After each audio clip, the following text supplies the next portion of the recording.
जारवीर का भक्त होता है, तरह तरह के भगत होते हैं जिन्हें भक्त बोलते हैं। तुम्हें भूत आ जाता है, तुम उनके पास जाते हो। तो काली का जो भक्त है वो तुमसे अपने घर में जो काली की मूर्ति लगाए हुए हैं वहां तुम्हें वो बुलाएगा। 7 मंगल बुलाए या 7 सोमवार बुलाए, 7 बार मतलब बुलाता है और पूजा करने को बताता है, उनका प्रसाद बांटने को बताता है और उनकी ही घर पूजा करने को बताता है। तो तुम पूजा पे आ गए कि नहीं आ गए? तुम नहीं कुछ कर रहे थे, पूजा पे आ गए भगत के द्वारा। और फिर भी तुम पूजा को अगर भूल गए तो फिर कोई दूसरा आने देगा तो फिर तुम्हें किसी के पास जाना पड़ेगा।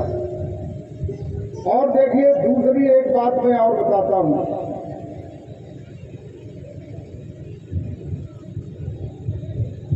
संसार में कोई लोग किन्हीं के घर में जारवीर की पूजा होती है कि नहीं होती है?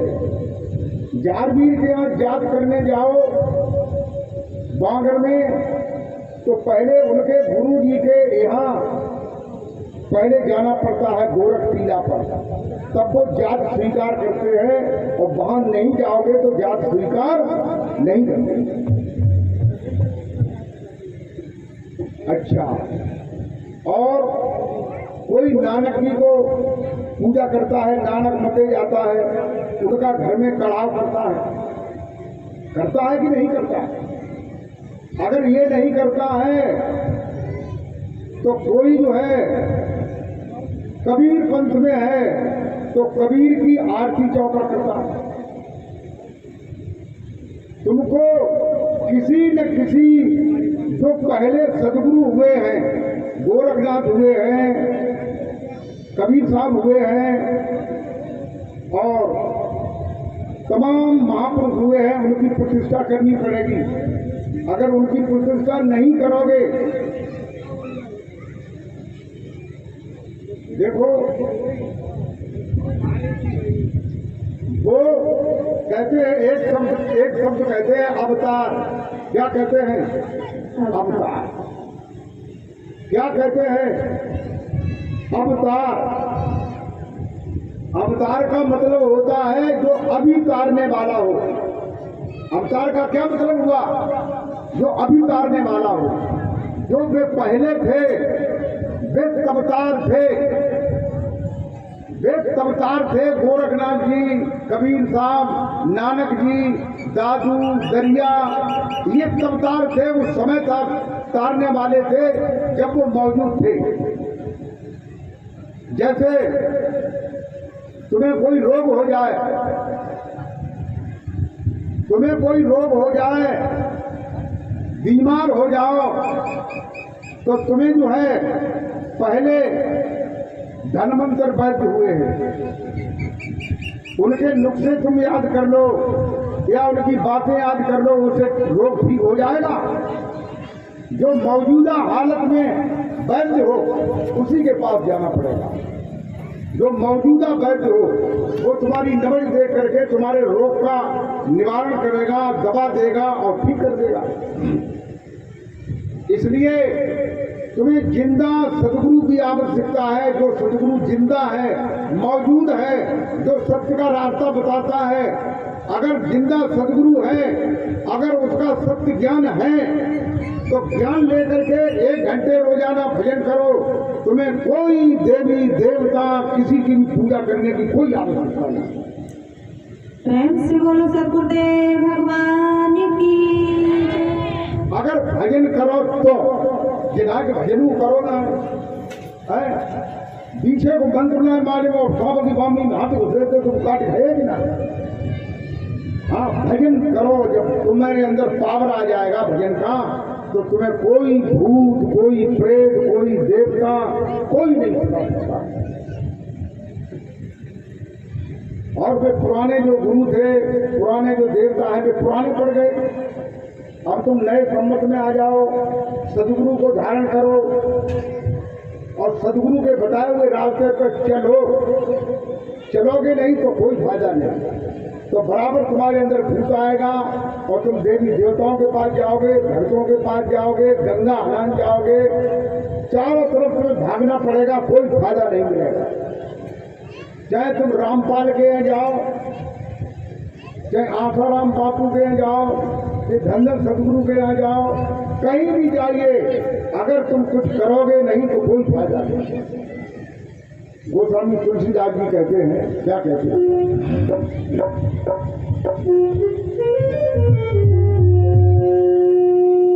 कि कर्म प्रधान विश्व रच राखा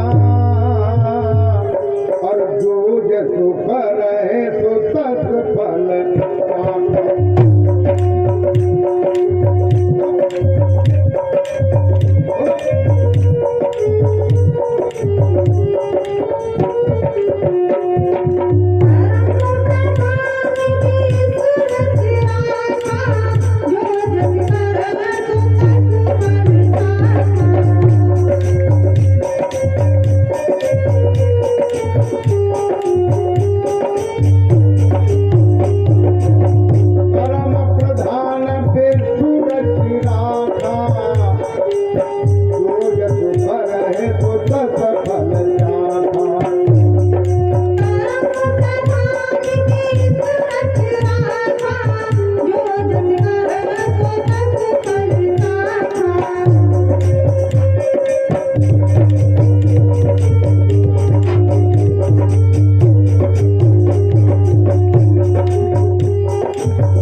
मेरे सदगुरुदेव भगवान,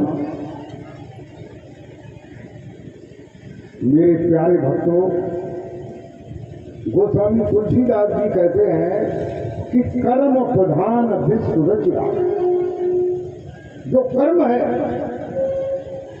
कर्म किससे होता है? इंद्रियों से। शरीर में 10 इंद्रियां हैं, 5 कर्मेंद्रिय हैं, 5 ज्ञानेंद्रिय हैं। 5 कर्मेंद्रिय कौन सी है? कर्म करने वाली इंद्रिय, हाथ, पैर, मुख, लिंग और भुजा, ये 5 कर्मेंद्रिय हैं। 5 ज्ञानेंद्रिय हैं जिनसे ज्ञान होता है, जैसे आंख से देखने का ज्ञान होता है, कान से सुनने का ज्ञान होता है, नाक से सूंघने का ज्ञान होता है, जिह्वा से स्वाद का ज्ञान होता है, त्वचा से सर्दी और गर्मी का ज्ञान होता है। इन इंद्रियों से जो कर्म करोगे, जो क्रिया होगी उससे कर्म बनेगा और कर्म से संस्कार बन जाएगा। क्या बन जाएगा? संस्कार। आप लोगों को मनुष्य का जन्म मिला है, ये बड़े भाग्य से मिला है। वैसे जीव जो है, गधा है, घोड़ा है, भैंसा है, ऊंट है, हाथी है, तमाम तरह के जानवर हैं, तमाम तरह के पक्षी हैं, तमाम तरह के कीड़े मकोड़े हैं। हमारे शास्त्रों में 84 लाख तरह के जीव बताए जाते हैं कि नहीं? उनमें से मनुष्य जो है श्रेष्ठ है। वो क्यों श्रेष्ठ है? कि ये अच्छे कर्म कर सकता है और सब योनियां जो है वे अच्छे कर्म नहीं कर सकती। अरे मंदिर में आदमी पूजा कर सकता कि नहीं? और भैंसा अगर जाए पूजा करने को तो रास्ते में से ही उसे लोग जाने नहीं देंगे, मंदिर के अंदर तक जाने देंगे? नहीं जाने देंगे। तो किसी जानवर को नहीं जाने देंगे। क्यों? कि ये जानवर जो है इसको इतना ज्ञान नहीं है, ये पूजा नहीं कर पाए। कर्म प्रधान विश्व रच राखा। इस कर्म से ही सारे विश्व की, दुनिया की रचना हुई है। ये देखो, पेड़ पौधे खड़े हैं, घास खड़ी है, जड़ी बूटियां खड़ी हैं, अनाज के पेड़ खड़े हैं और वृक्ष खड़े हैं, जामुन के, आम के और नीम के, तरह तरह के।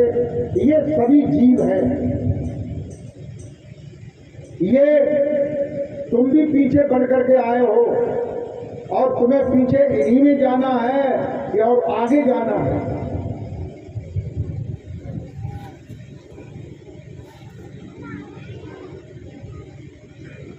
प्रेमी भक्तों, कहते हैं गोस्वामी तुलसीदास जी कि कोई न काऊ सुख दुख कर दाता और निज कृत कर्म भोग सोई दाता।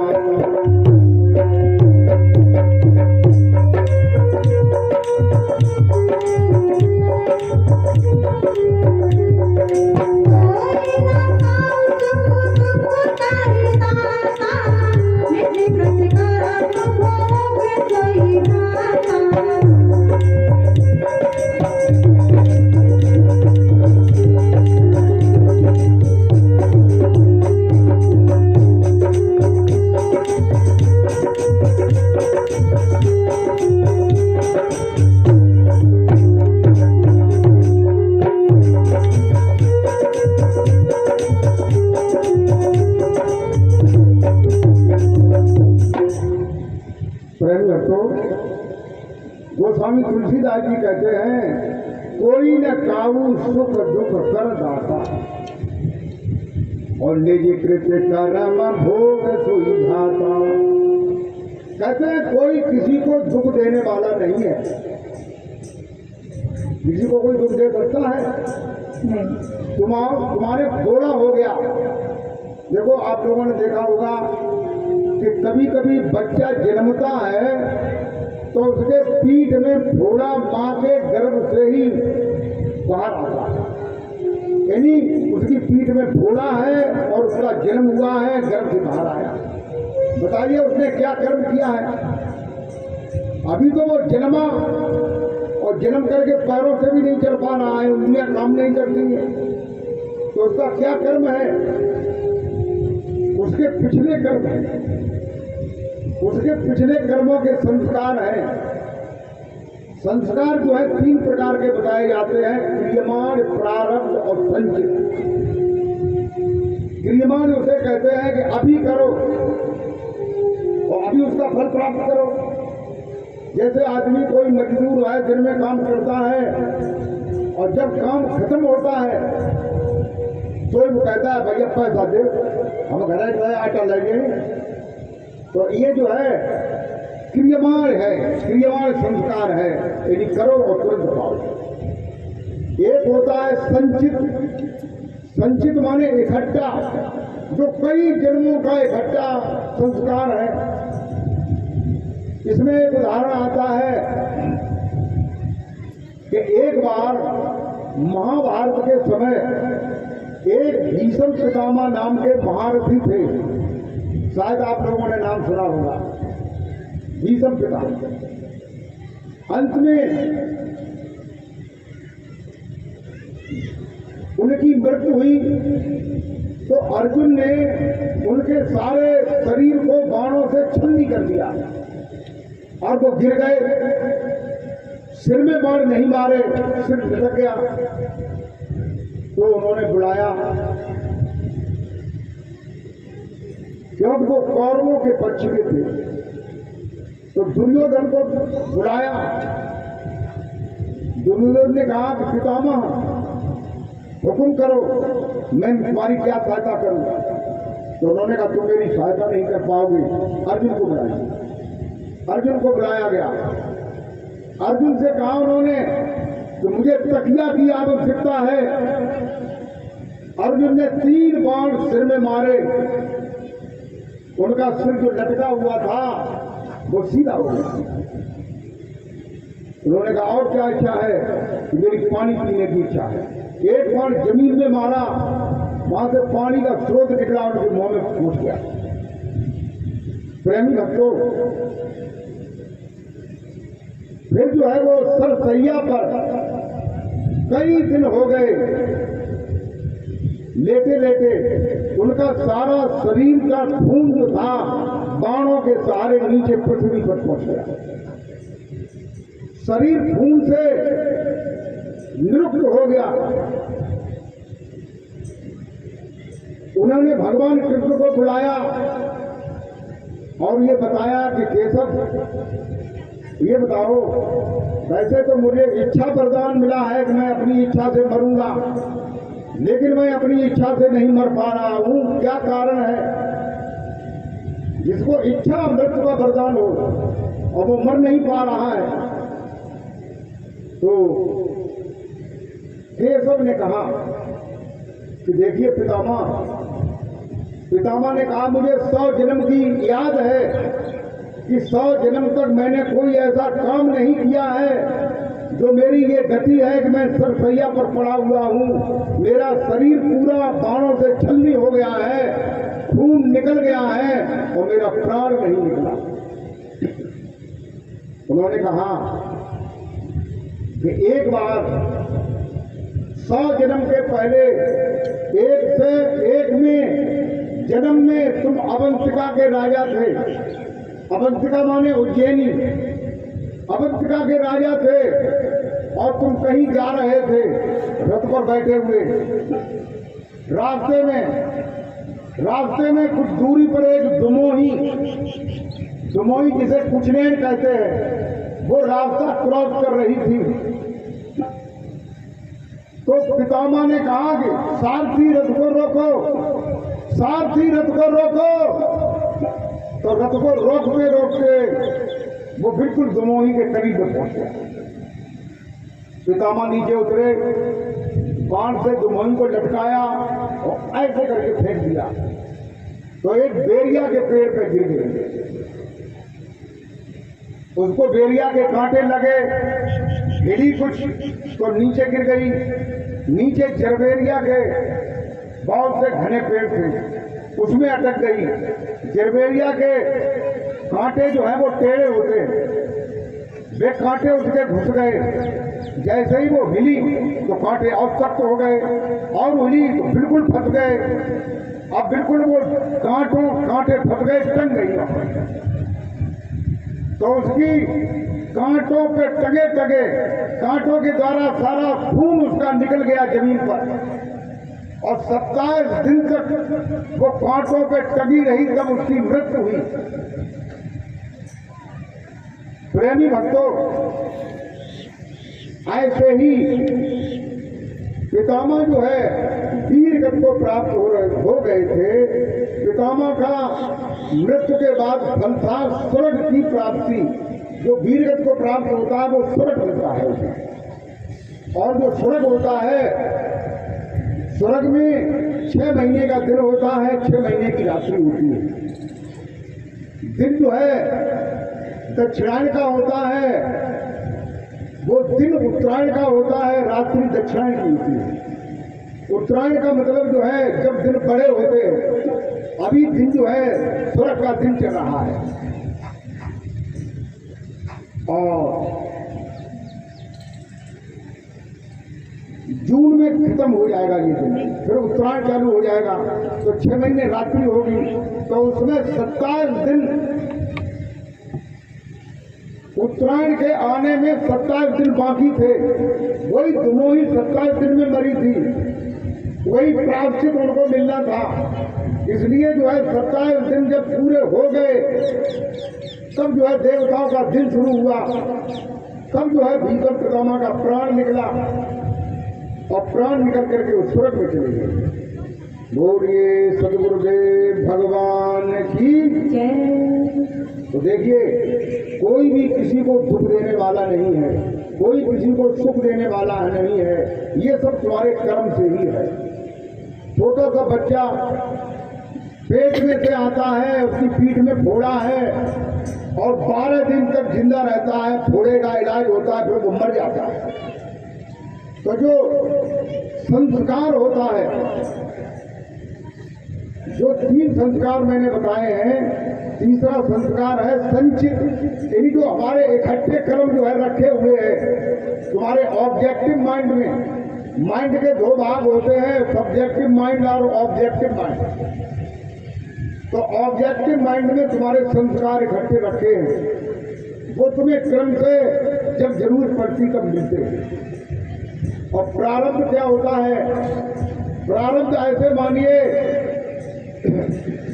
जैसे कोई आदमी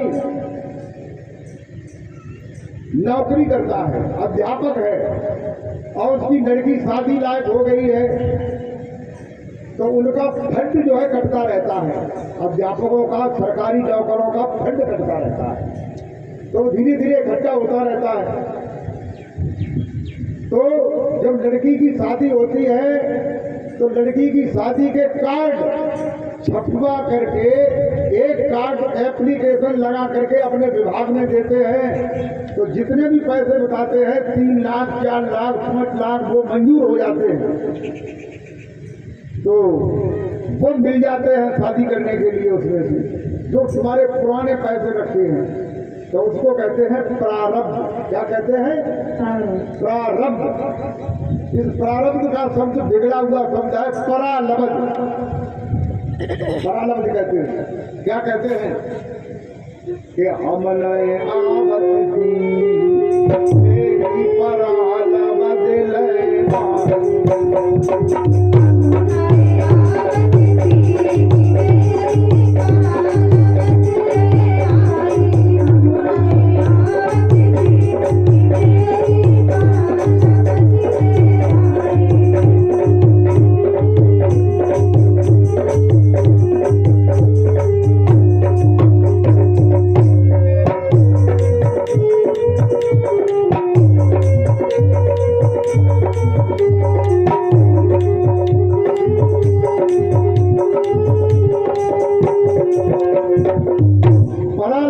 पिछले संस्कार से। हमारे यहाँ पहले कच्चा रास्ता था, उस रास्ते पर चिकानी के पास एक छोटा सा गांव कटरा है, वहाँ एक नीम का पेड़ खड़ा था, एक नल लगा हुआ था। तो 2 यात्री थे पति पत्नी, वो साइकिल से जा रहे थे। उन्होंने नीम का पेड़ देख करके साइकिल रोक दी, नल से पानी पिया और उसी के नीचे बैठ गए। थोड़ी देर बाद जो है, कोई बात नहीं, दोपहरी का समय था, एकदम इतना मोटा गुंदा वहां भाई चट धन दोनों मर गए। लोगों ने कहा देखो परालब्ध कहाँ ले आए, अबे कहाँ जा रहे थे? तो परालब्ध का मतलब जो प्रारब्ध है वो हमको मिलता है। तो तुम्हें जो है कोई दुख देने वाला संसार में नहीं है। तुम भगवान के मंदिर में अपने सुख के लिए जाओ, भगवान की पूजा करो कि हे भगवान हमें ये दे दो, हमें फलाना दे दो। भगवान कुछ नहीं दे रहा, न कुछ देता है, ये लोगों को भ्रम है। अगर तुम्हारी करनी का कोई फल नहीं है तो भगवान नहीं दे सकता, भगवान को देने का कोई अधिकार नहीं है। ये तुम्हारे कर्म के संस्कार ही तुम्हें सुख दे सकते हैं, तुम्हारे कर्मों के संस्कार तुम्हें दुख दे सकते हैं। इसलिए अच्छा कर्म करो। देखो पहले अपने खान पान का सुधार करो। खान पान क्या है? किसी जीव हत्या मत करो, मछली मत खाओ, मांस मत खाओ, अंडा मत खाओ, मुर्गा मत खाओ, शराब मत पियो। तो ये खराब बात है कि नहीं? अरे भैया हाँ हूँ करो, मगर पिए तो हो, खा तो कोई बात ना है, थोड़ा छोड़ दियो कि थोड़ा कोई बात नहीं। लेकिन जब बताए रहे कि ये अच्छी बात है, भाई तुम्हारा बर्तन हो और गोबर से लेता हो और तुम्हारा ही घी हो और दूसरा कोई आदमी हो, उससे ये कहो भैया हमारे बर्तन में घी करा दे, तो तुम्हारे गोबर के मिसे हुए बर्तन को देख करके वो इनकार कर देगा कि नहीं? क्यों? क्यों ये कहेगा कि इसको साफ करके लाओ। तो इसलिए अपने पात्र को पहले साफ करो, किसी की चोरी मत करो, किसी को गलत दृष्टि से मत देखो, मांस मत खाओ, शराब मत पियो, जुआ मत खेलो। ये काम जो है छोड़ दो।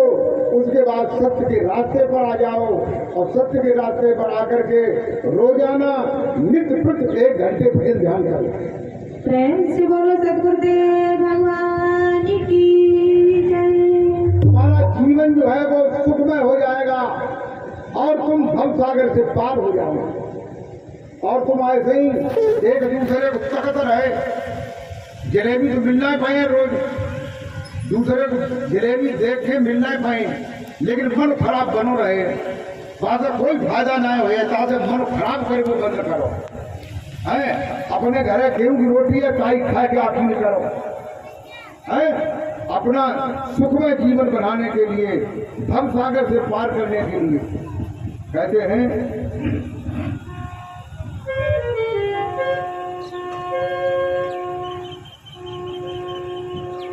इसलिए कर्म ही सर्वश्रेष्ठ है। कर्म को करो।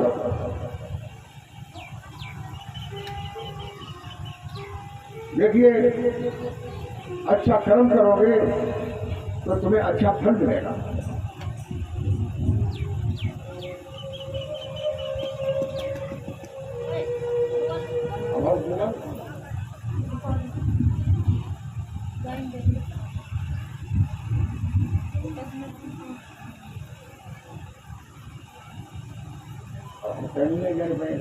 काम तो करेगा पूरा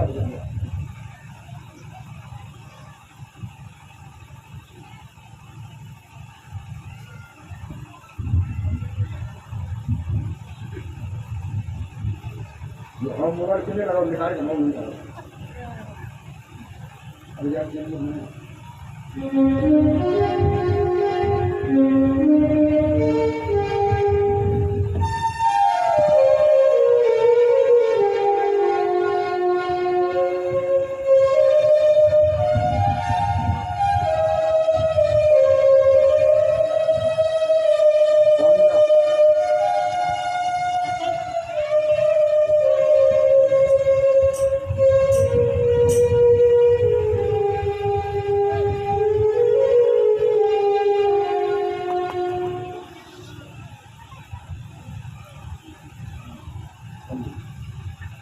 प्रेम रखो।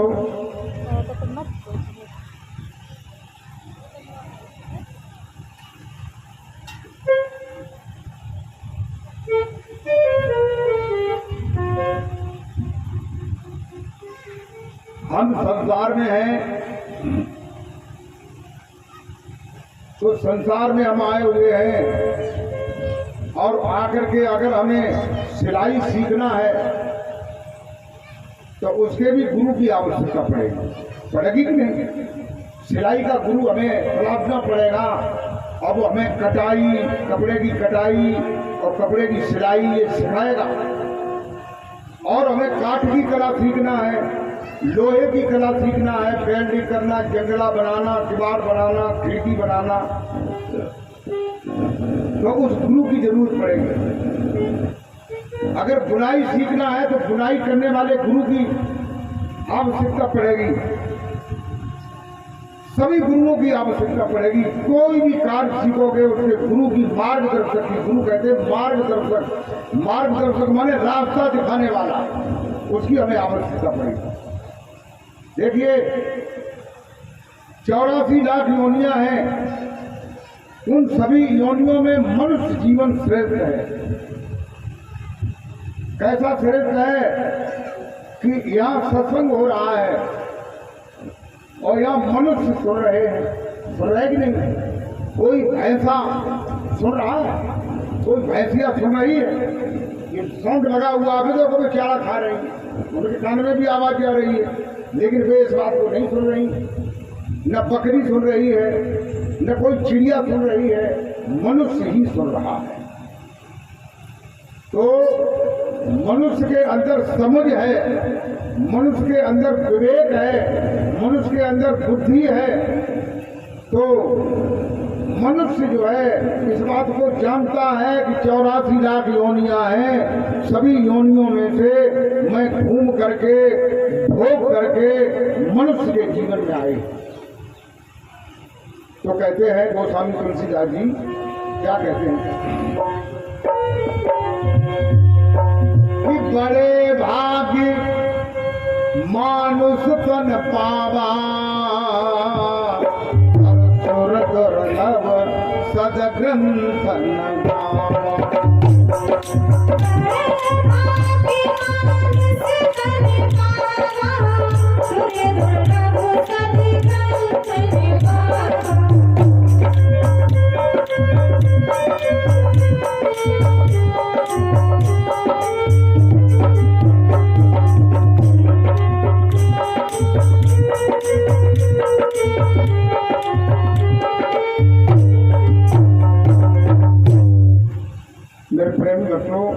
गोस्वामी तुलसीदास जी कहते हैं कि बड़े भाग्य मानुष तन पावा।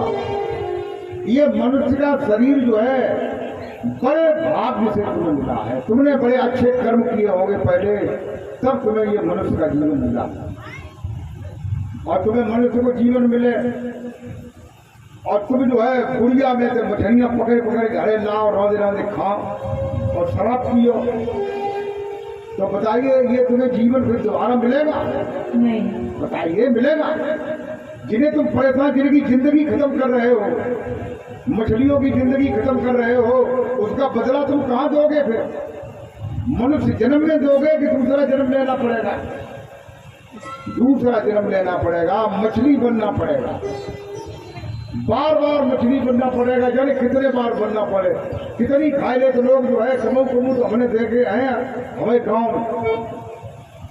कपड़ा लाइए बड़ैया में लगा दो फुलावे तो वहां में इतनी मछलियां आ गई, कितनी, और वहां में इतनी बड़ी बड़ी, कम से कम 1000 2-4 मछलियां। ये खपड़ा लो वहां में फे डाली और वहां में तय रगड़ा।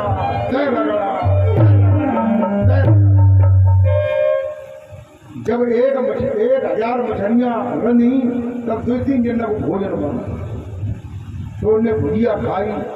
तो आप बताओ कहाँ भी हो जाए, आपको फल कहाँ भी हो जाए। लेकिन जो खाने वाले लोग क्या कहते हैं? खाने वाले लोग कहते हैं कि कटिया खाए कष्ट तो कट जाए।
उन लोगों ने ये अपना वक्तव्य बना लिया है कि कटिया खाए कष्ट कट जाए, सींग खाए सिंहासन पाए, और सब भूरी को एक ही कौर ताको है बैकुंठम खाओ। लेकिन ये क्या है? ये हिंसा है प्रेमी भक्तों। और लोग जो है कहते, हमारे गांव में एक खाने वाले पंडित जी हैं, ये मांस मसला खाने वाले पंडित जी हमारे गांव में है, डीपी चंद। तो वो क्या कहते हैं एक श्लोक में, कहते हैं अजा दोषम खुरा दोषम पक्षी दोषम पंख का, और मछली दोषम मुंड दोषम, और दोषम वर्जिता बोल गोविंद भगवान। कहते अजा माने बकरी के खुरों में दोष है, क्यों? खुर जो है वो गलेंगे नहीं, गल जाएंगे नहीं गलेंगे। और पक्षियों के पंख में दोष है, तो पक्षी भी नहीं गलेंगे, अटक जाएंगे चुचुआ में। और मछली के जो है मुंह में कांटे होते हैं, दांत होते हैं बहुत बड़े बड़े, वो निकालने पड़ते। मछली खाने वाले लोगों को उसको हिस्सा काट देते हैं। तो इनमें दोष है और दोष सब भर देता, ये कहते हैं। लेकिन लोगों, मैं तुमको सलाह बताता हूं, अगर तुम खाते हो नहीं खाते हो, देखो किसी के शरीर में फालतू मांस नहीं है। किसी के शरीर में है फालतू मांस? नहीं। तुम्हारे शरीर में फालतू मांस है किसी के में? आप लोग बताइए, किसी के शरीर में फालतू मांस है? नहीं। तो 50 ग्राम हमको दे दो, है? किसी के में फालतू नहीं। तो मछली के शरीर में फालतू मांस कहाँ से आया? बकरे के शरीर में फालतू मांस कहाँ से आया? मुर्गे के शरीर में फालतू मांस कहाँ से आया? नहीं है। बकरे के भी बाल बच्चे हैं और मुर्गी के भी बाल बच्चे हैं, मछली के भी बाल बच्चे हैं। मछली के तो बच्चे अपने देखे 200 से 300 400 बच्चे उसके पीछे घूमते हैं। जब मछली मर जाएगी तो उसके बच्चे क्या करेंगे? भटकेंगे कि नहीं? बताइए। और तुम मर जाओ, तुम्हारे बच्चे हो, तुम्हारे बच्चे भटकेंगे कि नहीं? तुम्हारे भी बच्चे हैं और तुम मछली को मार देते हो, उनके बच्चों को, घर को भटका देते हो, तो तुम ये अच्छा काम करते हो कि गलत करते हो? इसलिए अच्छा काम करने के लिए अच्छी नींद बनाइए, अच्छे विचारों को लाइए, अच्छे कर्म करिए, अच्छा खाना खाइए, तब तुम्हारा रास्ता जो है सुदृढ़ बनेगा। 3 मंजिल 4 मंजिल मकान बनाने के लिए तुमको नींव गहरी खोदनी पड़ेगी, मजबूत करनी पड़ेगी, उसकी कुटाई करनी पड़ेगी, RCC लगानी पड़ेगी, तब मकान ऊंचा जाएगा। इसलिए गलत काम को खत्म करो, गलत विचार को खत्म करो, गलत खाना को खत्म करो, गलत पानी को पीना बंद करो। जो लोग गलत पानी पीते हैं, शराब पीते हैं, शराब जो है खराब होती है कि नहीं? शराब पीते हैं तो हमें प्याज खाना पड़ता है, नमकीन खानी पड़ती है, आलू चटपटे खाने पड़ते हैं। हाल है जैसे नेक शराब जो पिए थे तो पहले तो सांस जो चलती है, सांस रोकने पड़ती, सांस को रोकने पड़ते। अगर रोके तो शराब ना पी पाए। जो सांस शराब पानी पिए अगर रोकी कौन? करते जो नीचे सांस नदी को निकाल दे पाए। फिर आदमी एकदम खाए ना हो, नमकीन खाए नहीं, ये खाएंगे तब खाए पास। इतनी कड़वी लगते हैं तब इतनी पसंद करते लोग, और जब मीठी लगे तो होती तो बाल बच्चा जो है हैरान करते हैं। कोई सारे राधे ठेका। प्रेम से बोलो सदगुरुदेव भगवान की जय।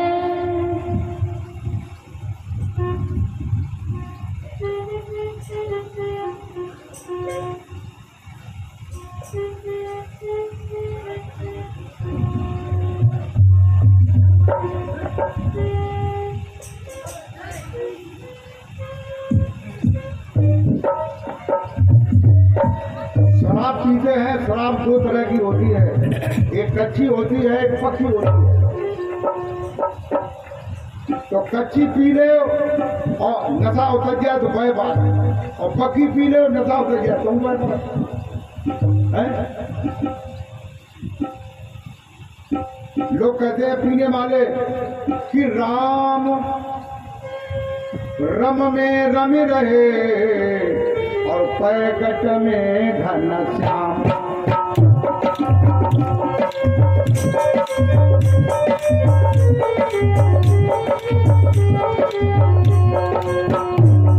अरे राम रम में रम रहे पैकट में घनश्याम।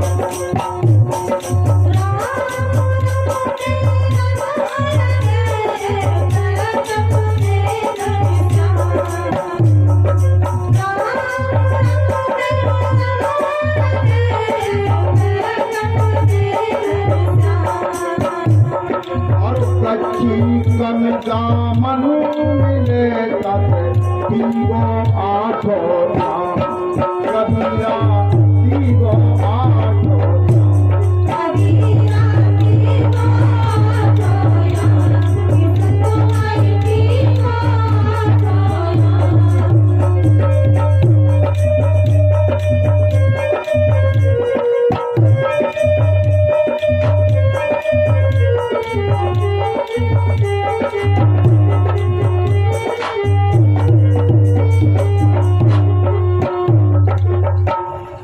प्रेमी भक्तों,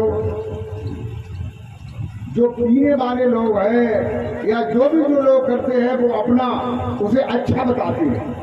कहते हैं कि राम रम में रंग रहे और पैकेट में घनश्याम बताता, और कच्ची जो है मध्य में मनिया तो पियो नाली डरे रहो, लोग उठान जाए तो उठ के आओ न उठ के आओ ही बनी। कुत्ता जो है तो मुंह में मुंहते और तुम हगिरा खाना शराब की नशाब और कुत्ता चाटता फिरे, तुम घर वाले पता लगा कि तुम्हें घरे लाए तो ये अच्छी बात है? बताओ, अच्छी बात ना है। इसलिए होश में आ जाओ, तुम्हें मनुष्य का शरीर मिला है, ये शरीर जो है भव सागर से पार होने का है, और तुम इस जीवन में भव सागर में पार नहीं हो पाए तो नाली के कीड़ा बनकर के जाने कितने अरबों साल तक तुम्हें नाली का कीड़ा बनना पड़ेगा। प्रेम से बोलो सतगुरुदेव भगवान की जय। प्रेम रखो। इसलिए तुम्हें अगर सच्चे मार्ग पर आना है, सच्चा सदगुरु ढूंढना है, तो संसार में कबीर साहब कहते हैं 7 गुरु होते हैं। वो कौन कौन से होते हैं? कबीर साहब कहते हैं कि 7 गुरु संसार में और सेवक सब संसार।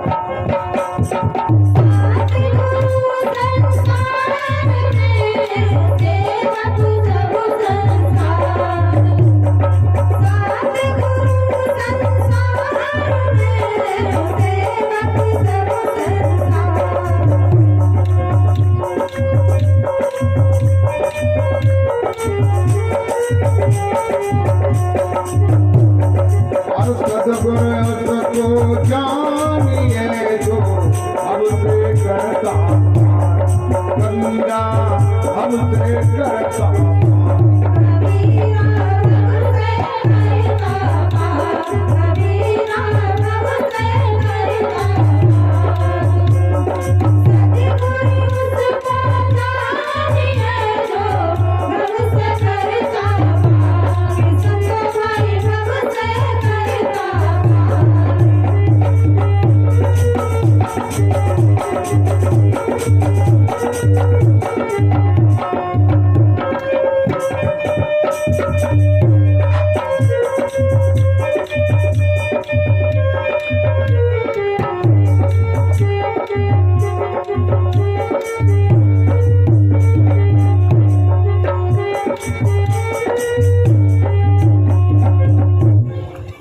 मेरे भगवत प्रेमियों, कबीर साहब कहते हैं कि संसार में 7 तरह के गुरु होते हैं। वो कौन कौन से होते हैं वो मैं आप लोगों को बता रहा हूं। देखिए, 7 गुरु में सबसे पहला गुरु जो है पिता होता है। 7 गुरुओं में सबसे पहला गुरु कौन होता है? पिता होता है। क्यों होता है? ये जो 3.5 हाथ का शरीर है, ये जन्मने के पहले ये पिता के शरीर के अंदर रमण कर रहा था बिंद रूप में। ये तुम्हारा शरीर पिता के शरीर में बिंद रूप में रमण कर रहा था। इसलिए पहला गुरु जो है पिता है। उसी बिंद को पिता ने मां के गुप्त अंग में रख दिया, जिससे रज मिला, मां का रज मिला, पिता का बिंद मिला। धीरे धीरे एक सप्ताह में बेर कितना बड़ा हुआ, 1 महीने में मोर के अंडे के बराबर हुआ, और 3 महीने में अंग निकल आए, हाथ पैर आंखें नाक कान ये सब बन गए। 5 महीने में पूरा विकास हो गया, और 6वें महीने में बच्चा पेट के अंदर घूमने लगा। 7-8 महीने के बाद जब पूर्ण विकास हो गया,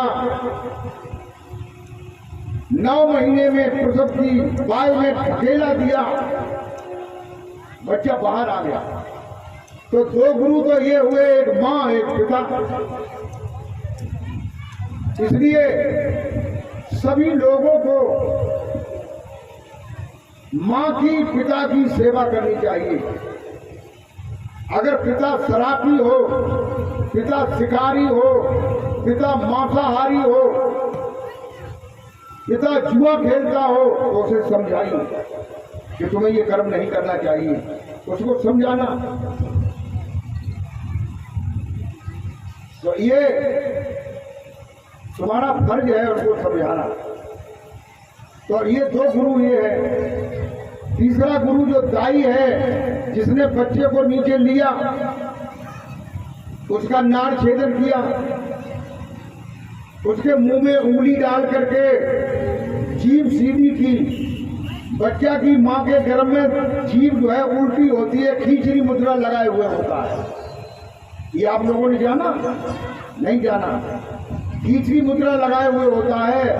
भजन ध्यान करता है, अंदर प्रार्थना करता है भगवान से कि भगवान मुझे अब की बार उबार दो, मैं तुम्हारा भजन करूंगा, ध्यान करूंगा, तुम्हारा सुमिरन करूंगा और संसार में कमाऊंगा शरीर से, उसका दान करूंगा, पुण्य करूंगा और अपने बच्चों को शिक्षित करूंगा, ये कर्म करूंगा।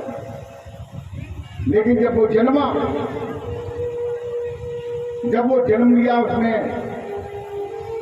दाई ने उसकी जीभ सीधी की, नाक छेदन किया, उसको स्वच्छता दी, नहलवाया। इसलिए तीसरा दाई कौन होता है? तीसरा गुरु होता है दाई। और चौथा गुरु कौन होता है?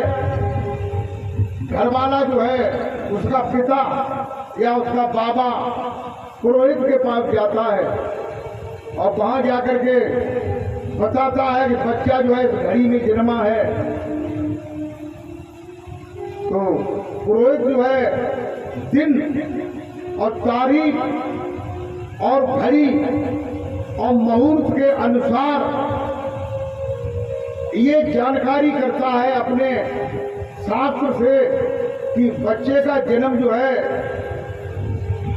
किस नक्षत्र में हुआ और किस राशि पर हुआ। जिस राशि पर होता है उसी राशि में अक्षर होते हैं, उन्हीं अक्षरों पे नाम रख दिया जाता है। इसलिए चौथा गुरु कौन होता है? नामकरण करने वाला पुरोहित। पांचवा गुरु कौन होता है? पांचवा गुरु वह होता है कि जब बालक स्कूल में जाता है, स्कूल में नाम लिखाया जाता है, या हिंदी, उर्दू, अंग्रेजी, उड़िया, मुड़िया, तेलुगु, पंजाबी, सिक्किम, भटकानी, मराठी, बंगाली, तमिल, व्याकरण, गणित, गृह विज्ञान, साइंस, इनका जो है ज्ञान कराने वाला अध्यापक जो है वो पांचवा गुरु होता है। चौथा गुरु होता है पांचवा, जो हमें शिक्षा देता है। छठवां गुरु कौन होता है? छठवां गुरु जब हमारा दिमाग, हमारा दिल भगवान की कथाओं से सत्संग सुन करके विवेक की ओर जाता है कि हमें भी सत्य को पाना है, हमें भी जानना है, हमें भगवान से मिलना है, तो पहले वो गुरु मिल जाता है जो हमें ओम निरंजन निरंकार सोम सतनाम आदिनाम पाताले नाम सिंध नाम अदली नाम अल्लाह नाम पाक नाम खुदा नाम राम नाम कृष्ण नाम क्रीम नाम श्रीयम नाम क्रियम नाम और ओम नमो भगवते वासुदेवाय, ओम नमो नारायणम, ओम नमो शिवाय, ओम भूर्भुवस्सुवः तत्सवितुर्वरेण्यं भर्गो देवस्य धीमहि धियो यो न प्रचोदयात्। इन मंत्रों को सिखाता है वो छठवां गुरु। और सातवां गुरु कौन है? सातवां गुरु वह होता है जो हमारे शरीर के अंदर नाम रमण कर रहा है, तुम्हारी सांसों में नाम रम रहा है, उस नाम को बताता है, उसका सुमिरन बताता है और तुम्हारी दिव्य दृष्टि खोल करके भगवान का दर्शन कराता है। वो सातवां गुरु होता है। यही गुरु जो है जीव को भवसागर से पार करता है। कहते हैं गोस्वामी तुलसीदास जी कि जासु नाम सुमिरत एक बारा और उतर है नर भव सिंधु अपारा।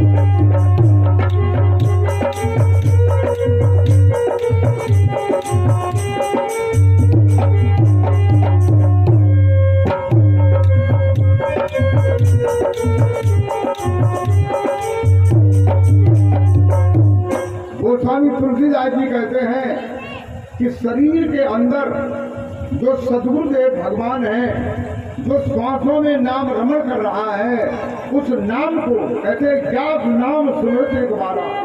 जिस नाम को केवल एक बार अगर हम स्मरण करते हैं तो जीव जो है भवसागर से पार हो जाता है। प्रेम से बोलो सद्गुरुदेव भगवान की जय।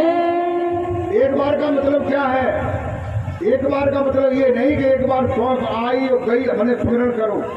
एक बार का मतलब है तुम स्मरण कर रहे हो और स्मरण करते करते तुम्हारी स्मृति पिंड से ब्रह्मांड में पहुंच गई। हल्का सा झटका लगा, ब्रह्मांड में पहुंच गई, तुम्हें संसार की और शरीर की याद नहीं रही, उसको बार कहते हैं। ऐसा अगर हो जाए तो तुम निश्चय ही भवसागर से पार हो जाओगे। प्रेम से बोलो सद्गुरुदेव भगवान की जय। अब मैं आप लोगों के भजन सुना रहा हूं।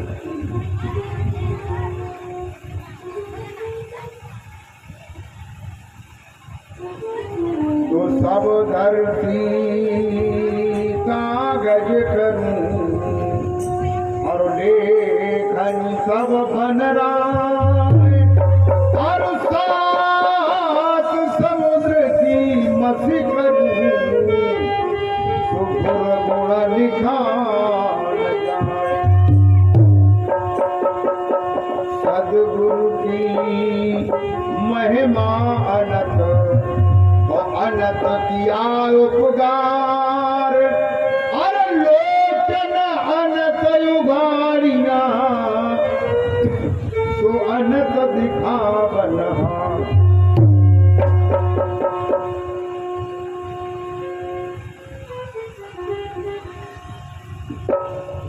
भजन में कहते हैं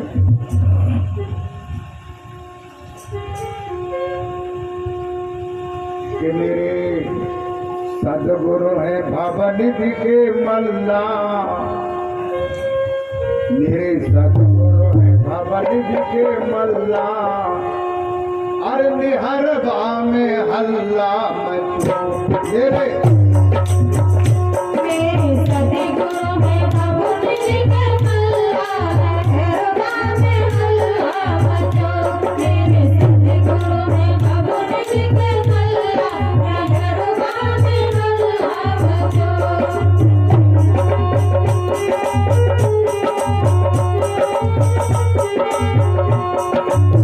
निहरबा में संसार में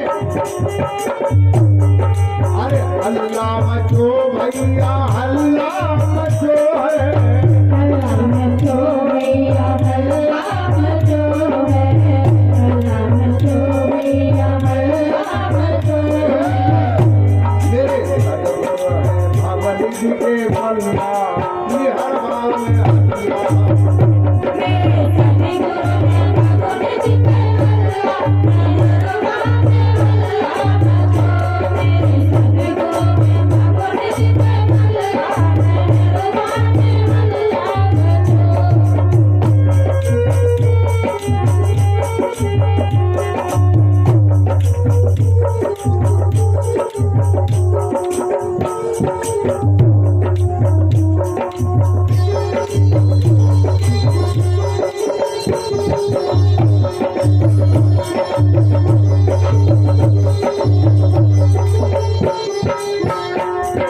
सतगुर जी सतलोक आए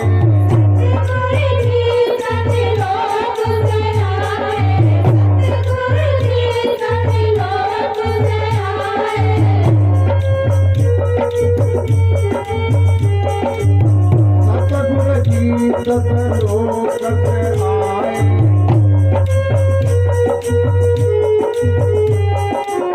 कछुरु हानि संग में लाए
बंद छुड़ावे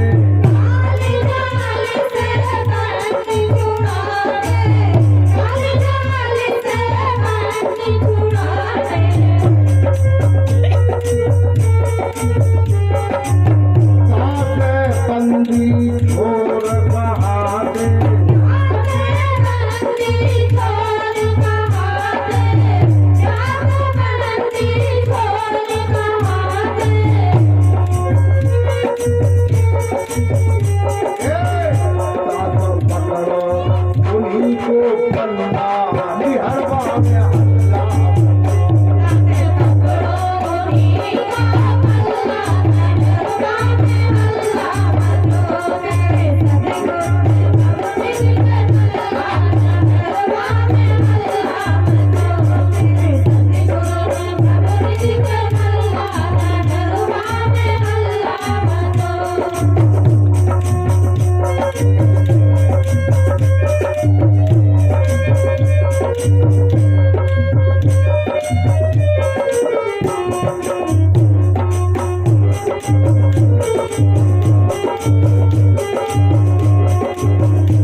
इसमें क्या क्या बातें आ रही हैं।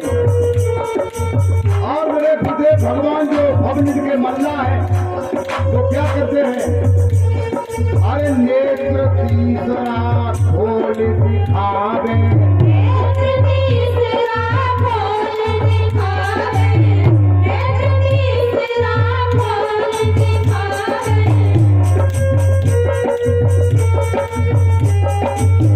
प्रभु का अंदर दर्श करावे प्रभु का अंदर दर्श करावे, प्रभु का अंदर दर्श करावे।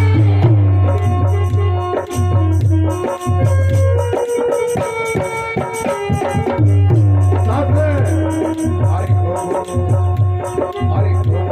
भगत घट ढल्ला निहरवा में हल्ला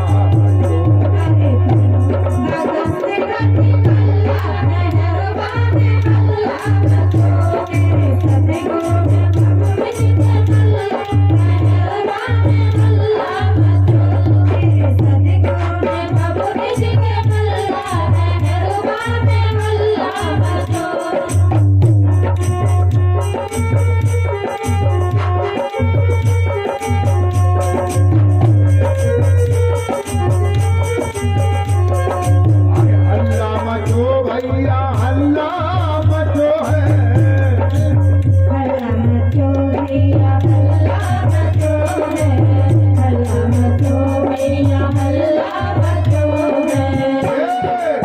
हर मेरे अब हित के हल्ला निहरवा में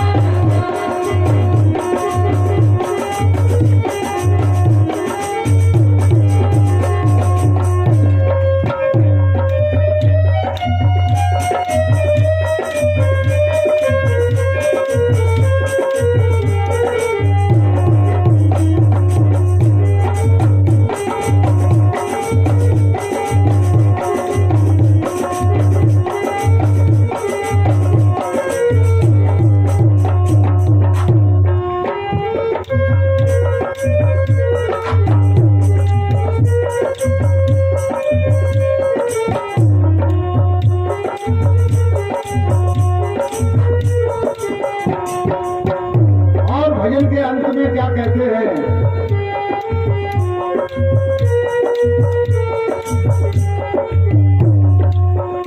मेरे सतगुरुदेव भगवान है, वो भवनिधि के मल्ला है, और वो क्या करते हैं? हर सत्य लोक की गैल लखावे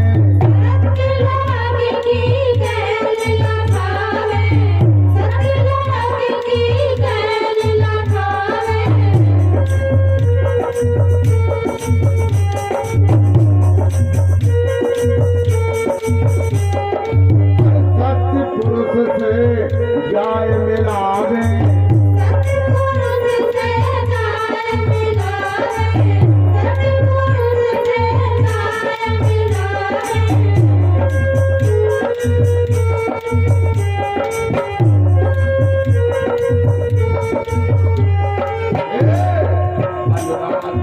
आनंद खल्ला आनंद खल्ला निहरवा में हल्ला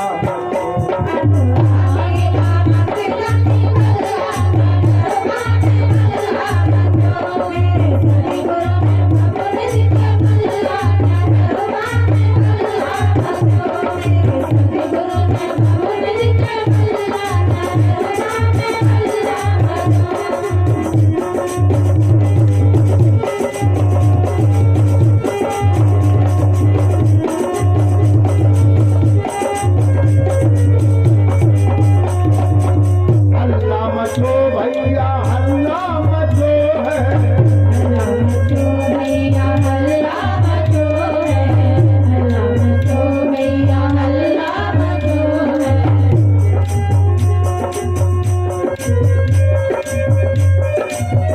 ये सतगुरु है भवनिधि के मल्ला निहरवा में हल्ला मेरे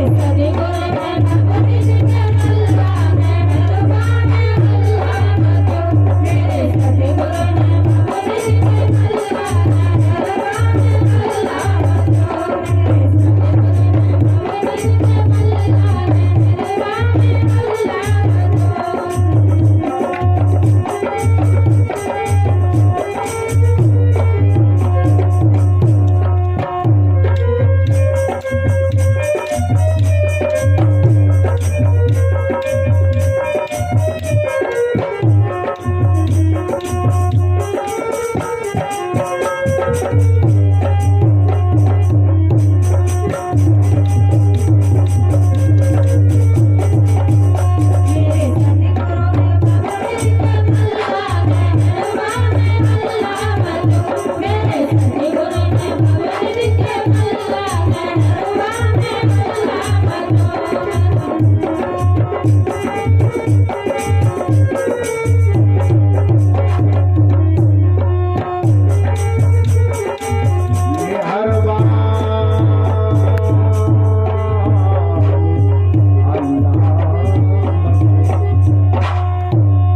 से बोलो सदगुरुदेव भगवान की जय।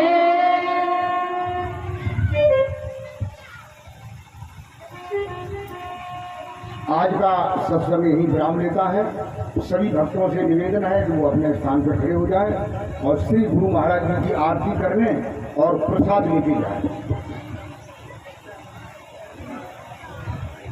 प्रेम से बोलो सदगुरुदेव भगवान की जय। सभी महिला भक्त और पुरुष भक्तों से प्रार्थना है कि कोई भी भक्त जूता और चप्पल पहन करके श्री गुरु महाराज जी की आरती नहीं करेंगे। जूता चप्पल एक साथ उतार दें, उसके बाद आरती करें। और पहले महिला भक्त आरती करेंगे, वो भी लाइन लगा कर आए और लाइन से ही प्रसाद को पा करके पीछे की हो जाए। उसके बाद पुरुष भक्त आएंगे। प्रसाद आ गया। कोई भी महिला भक्त जो है उनसे मैं आदेश नहीं कर रहा हूँ, निवेदन कर रहा हूँ। ये डोरियों का जो सीमा बना हुआ है इसको लांग करके नहीं आए। उधर से